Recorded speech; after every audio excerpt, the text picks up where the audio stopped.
So, how much are we gonna get? Knowing how stingy Dad was, it should be a decent amount, right? That's for sure. I've already ordered a bunch of stuff to prepare for my wedding with that money in mind. Despite the recent funeral service for their deceased father, the stepchildren were not mourning but were fixated on the inheritance. But this was only a temporary respite for them, as I muttered to myself. The image of my husband, who had passed away suddenly, crossed my mind, along with a letter he sent 2 weeks after his death.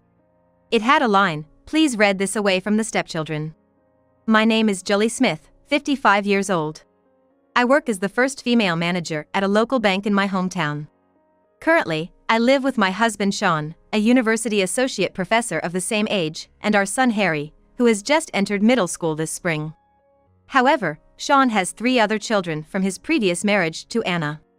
When Sean and I got married 16 years ago, his eldest son Tom and his second son John were in the midst of their teenage years, 16 and 14, respectively. Additionally, his daughter Mary was just 10 years old, so she continued to live with her mother Anna, Sean's ex-wife, even after our marriage. I married Sean knowing he was divorced with children, thinking it was important not to disrupt the relationship between his children and him. But he would say, "I appreciate your concern, but Anna and I divorced 9 years ago, and since then, the kids have been living with her parents. So, they never visited our apartment, nor did Sean visit them." This was the same for the parents' engagement in their school activities, and it didn't seem like he was going secretly.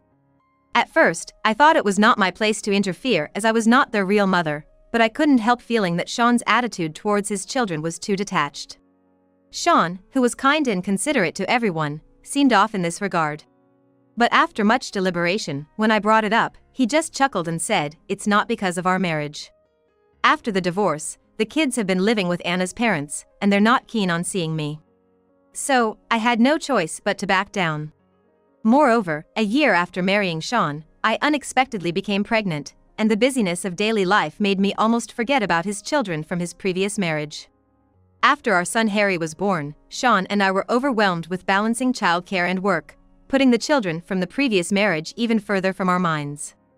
However, one Sunday, without any prior notice, Sean's 3 children came to our apartment with their mother Anna. At first, I didn't recognize the woman on the intercom, but Sean's face went pale, and he asked in a cold voice I had never heard before, "What do you want?" But Anna, unfazed, replied in a calm tone, "They have a cute little half-brother now, so we thought we'd come to celebrate." And she smiled warmly at the monitor. Eventually, we let them in, and even after handing over the baby gift, Anna, while glancing at a seemingly irritated Sean, said, "Oh, he's such a cute child, much chubbier than when my kids were babies. He must take after his mom," and made disparaging remarks about me and Harry, and also commented on our apartment being small. "It's a nice location, but it's quite cramped." Well, I guess it's fine for a modest family of 3, but I couldn't stand it, it feels suffocating. She just went ahead and opened all the storage doors here and there, and even brazenly walked into Sean's study and my room. When she tried to enter our bedroom, I finally scolded her, and all she did was laugh it off and say, "Oh, did that bother you? Sorry about that," without really understanding what she was thinking.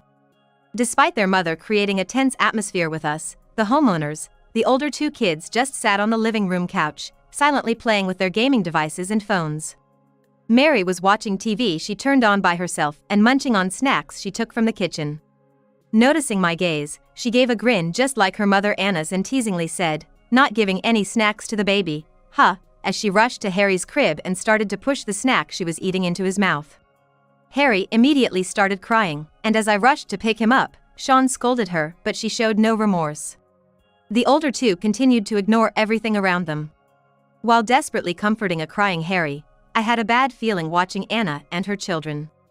I was shocked by the behavior of Anna and her kids, but after they left, Sean must have talked to Anna's parents, and we've had peaceful days without any sudden visits since then.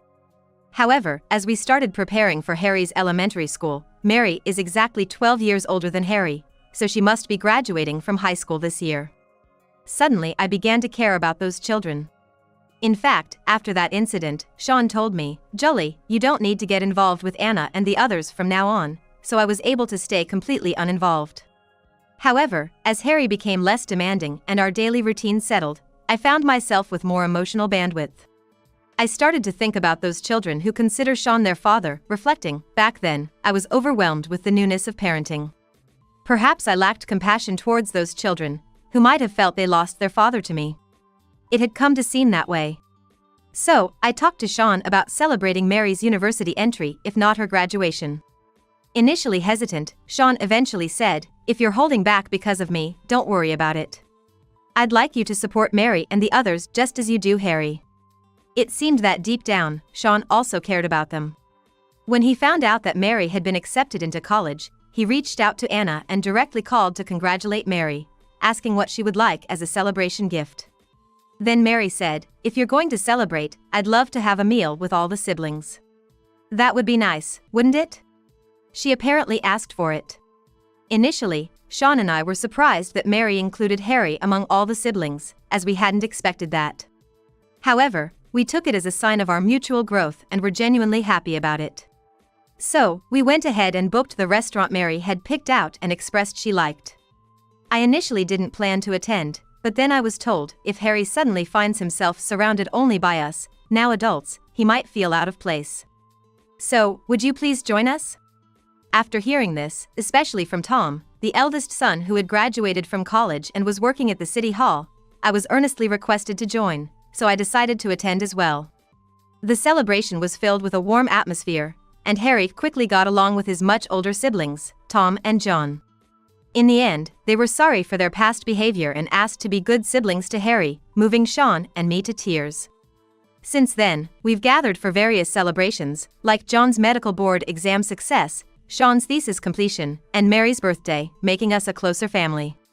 When Tom resigned from his city hall job to run for city council, Sean and I used all our connections to support him. Though we couldn't provide financial support for his campaign, we did everything we could, from distributing flyers and creating leaflets to treating tea or coffee in his office and helping with street speeches. It's no exaggeration to say we did everything possible. When Tom won the city council seat with the youngest age and highest votes, Sean and I were truly delighted. But looking back, that's probably when things started to change. As a city council member, Tom was quickly idolized in the media as a fresh-faced politician, and he became arrogant, saying things like, "When you're as significant as I am, you attract all kinds of people. It's best to ignore those who aren't useful to me." Even when Sean tried to admonish him, Tom wouldn't listen, retorting, "Don't get all high and mighty with me.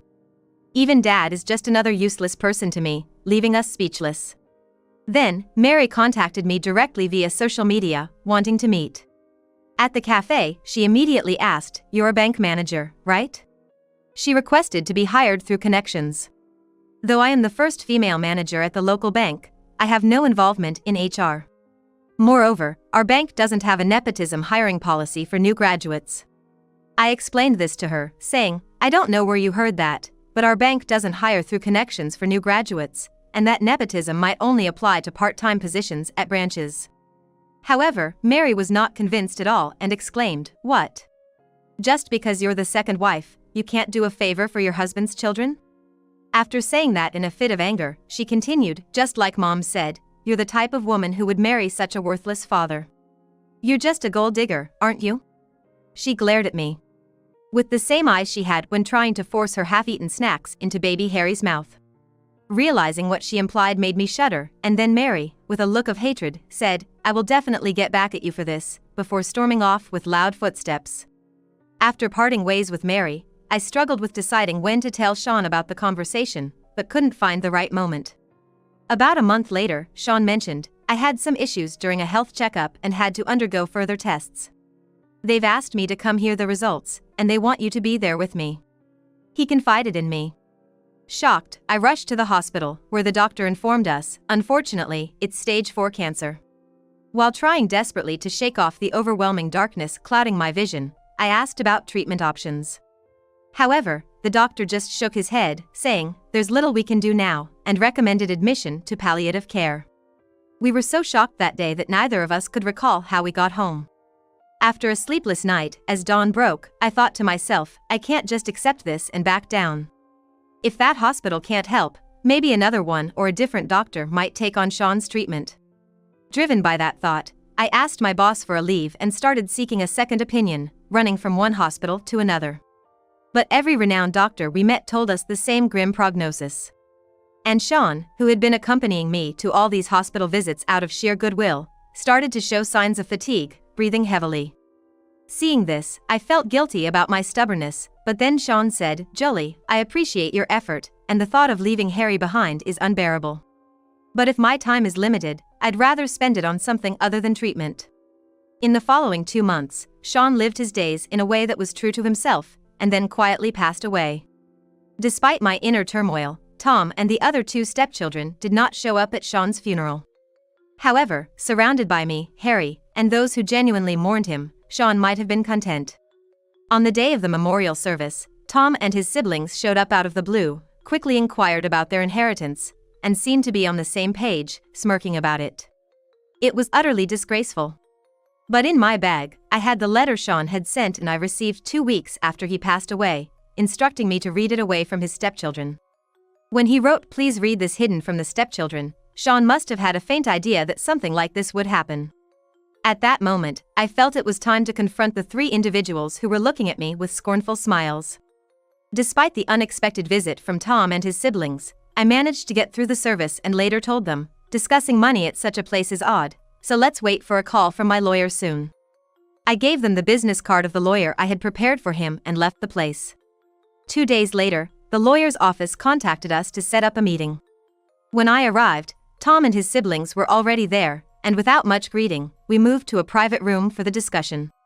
Tom, with a smirk, asked, "So, as the wife, you inherit half, but what about our share of the remaining half?" He slid a local newspaper from 2 years ago across the table, highlighting a headline about the relocation of a train station. Noticing their eager faces, I realized that Sean's prediction was sadly accurate. I see. Sean's prediction was sadly correct. I picked up the newspaper and said to Tom, "As a local councilman, you must be aware that the value of our condo has doubled due to the station's relocation, right?" Mary then interjected, "If you're aware, then this should be quick. That condo is part of the inheritance, so pay us our share in cash." The lawyer was about to speak about the condo, but I stopped him with a look and said, "Your share? What are you talking about?" I asked back with a serious face. Then Mary, seemingly infuriated, exclaimed, "Don't play dumb. Even if you were remarried to him, that father is still our biological father, so we naturally have the right to inherit." But all the lawyer and I could do was give a faint smile at her declaration. Seeing our reaction, Tom and the others must have sensed something was off, but Mary, caught up in her frenzy, couldn't read the room, getting even more agitated and yelling, "What's so funny? Don't mess with me." The lawyer, apparently fed up, stated, "Indeed, if you were the biological or adopted children of the late Mr. Smith, you would have inheritance rights. But you are neither," showing them the registry. The 3 of them, unable to grasp the lawyer's words immediately, started scrutinizing the registry spread out on the table. Only to realize it listed Anna's marriage and divorce, and then Sean's marriage to me and the birth of our son Harry, but nothing about them. They then began to shout in unison, "What does this mean?" While watching their reaction, I recalled the letter Sean had addressed to me 2 weeks after his passing. As I opened the letter near Sean's photo, which I placed to remember him, I was enveloped in a strange feeling. The unsettling line, "Please read this hidden from the stepchildren," along with an unfamiliar key and a note about its storage location, was enough to unsettle me. Following the note, I went to Sean's university lab, where his students greeted me, saying, "The professor emailed us instructions. Please, this way." Before I could even explain, a safe was presented to me from a locker in the corner of the room. With trembling hands, I opened the safe and took the documents inside to a lawyer who was said to be one of Sean's former students. "He has told me everything. There's nothing for you to worry about," he said with a reassuring smile, revealing the gift Sean had left for me and Harry in his final days. Sean's parting gift was a means to protect me and Harry from the greedy trio, Tom, John, Mary, and their mother, Anna. When I remarried Sean, I momentarily found it strange that there was no mention of Tom and his siblings' support. However, Sean explained, "After the previous marriage, my ex-wife has the parental authority, and I moved out for the divorce, which made sense to me, and I had since forgotten about it. However, the truth was more complex. All 3 of you were born to Ms. Anna as children of an unmarried mother. When Ms. Anna and Mr. Sean got married, there was no formal adoption, so naturally, you are not considered his legal heirs. When the lawyer explained this to Tom and the others, Tom retorted, But what if we were children fathered by our dad with our mother before they got married? If that's the case, we should still be able to file a paternity lawsuit even now. John countered fiercely, but the lawyer responded, If you insist, I won't stop you, but you should know that you have little chance of winning. Saying this, the lawyer pulled out a copy of an old memorandum from the bottom of a stack of documents and spread it out in front of the three siblings. The document was a memorandum exchanged between Sean and the now-deceased parents of Anna before their marriage. It read, as documented here, Your biological father is a married business executive. Your mother, who was his mistress, gave birth to you one after another but was ultimately unable to marry him. Anna's parents, deeply concerned about their aimless daughter and her 3 grandchildren, seemed to have set their sights on Sean, a distant relative. At that time, Sean, although working as a university lecturer at his alma mater, was struggling financially, barely making ends meet on his own. After his father passed away young, his stepmother, who raised him as a single mother, fell ill, and he was in dire need of money. Therefore, Anna's parents pleaded with Sean to marry Anna and take the 3 children as stepchildren in exchange for financial assistance. Sean's bedridden mother opposed this, not wanting her son to make such a sacrifice, but Sean accepted the offer. However, Sean's mother passed away soon after, and Sean proposed to dissolve the marriage to Anna, wanting to repay the money he had received instead. The agreement they reached is documented in the memorandum before us, indicating that Anna's parents agreed to the divorce on the condition that it be kept secret that the children were not Sean's biological offspring, treating them as stepchildren. Why did we have to go through such a complicated ordeal? And who's to say there wasn't something between our mother and father when she got pregnant with us? John persisted. However, the lawyer explained that when Anna was pregnant with Tom and Mary, Sean was studying abroad through a university exchange program, with no record of him returning in between. Moreover, considering John's blood type, the possibility of Abby-type Sean being his biological father was extremely low. As someone in the medical field, John seemed to finally accept defeat. He slumped into his chair, head down. But Mary, still not satisfied, threatened, Enough with this, just hand over the money. And if you refuse, I wonder what will happen to your position at the company, huh? Despite being rejected when she asked me to help her find a job, Mary managed to get employed at a subsidiary of the local bank where I work, using her own skills. However, it seems she has been spreading nasty rumors about me within the company. Eventually, these rumors reached my bank, putting me in a difficult position for a while, but thanks to the support of my juniors who admire me, I managed to get through the ordeal unscathed. Ironically, a few of Sean's former students, who heard the rumors, advised Sean out of concern for me, helping him realize the malicious scheme of Tom and his siblings. You don't have to worry about that. A document detailing how you spread baseless rumors was sent by the lawyer to your fiancé, Ken, just before this meeting. I informed Mary, causing her face to pale instantly. What have you done? Ken's father is the president of the company I work for. What will happen if our engagement is called off, she said, suddenly looking anxious. That's the consequence of your own actions, isn't it? Since you convinced the president to remove me from handling his company's account based on your lies, the bank must have formally protested by now. I stated calmly. Hearing this, Mary, just like the other 2, slumped into her chair, muttering, It's all over. Afterward, each of the 3 siblings experienced a downfall as if scripted. First, Tom, the eldest son, was on the verge of getting engaged to a prominent county councilor's daughter following a matchmaking session. However, the marriage talks abruptly fell through, and the plans for him to be adopted as a son-in-law and inherit the political stronghold were nullified. Having resigned from his city council position in anticipation of his new role as the councilor's secretary post-marriage, Tom suddenly found himself unemployed. Without any unemployment benefits for a former councilman and having racked up debts during his last hurrah of bachelorhood, he was soon hounded by creditors. Desperate, Tom pleaded everywhere, Please, can you lend me about $100,000? I'll pay you back as soon as I make it big. However, no one was willing to throw money into a sinking ship. Especially one already drowning in 6 figures of debt. In the end, after frantically seeking help, he had no choice but to opt for bankruptcy. Of course, bankruptcy doesn't strip one of the right to be elected, but for a man who boasted, I'm not the type to end my career as a city or county councilman. I'm ultimately going to be a congressman, and who looked down on others and acted arrogantly, there were no hands eagerly extended to help. Hindered by his pride, he couldn't even seek employment, and before anyone realized, he had vanished from his hometown. After a while, rumors circulated that Tom was seen in the skid row of a big city or lining up for a soup kitchen, but the truth of these stories was uncertain. Meanwhile, John, having graduated from a private medical school and completed 5 years of residency, had just landed a job at a general hospital. Despite this, he was known to say, "I'm not constrained by any family medical practice when it comes to marriage. I want to be with someone I'm truly attracted to." He whispered these words to anyone he could, seducing numerous women, and due to the recent events, it was revealed that he had been involved with over 5 women, some of whom were married. Most of these affairs were with hospital staff, leading to a chaotic breakdown of relationships and causing an uproar among the hospital's upper management.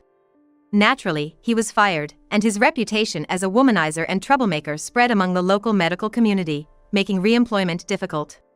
Furthermore, the burden of repaying student loans and educational loans weighed heavily on him, and the husband of one of his married lovers demanded, "I will sue you for marriage fraud. If you don't comply, I'll take it to court," forcing John to accrue more debt to settle the payment. One of the women he was involved with had a relative in a dangerous profession who confronted him, saying, "How dare you toy with her? How will you settle this?" Night after night, they threatened him at his home, eventually coercing him into a job at a notorious hospital in a remote area as a way to pay off the alimony. John is being overworked at the hospital, almost to the limit of legal working hours, but most of his salary goes towards paying off debts and loans, leaving him with almost nothing. Once, he called my workplace, apologizing for his past actions and begging for help, but when I didn't respond, the call ended with his sobbing voice.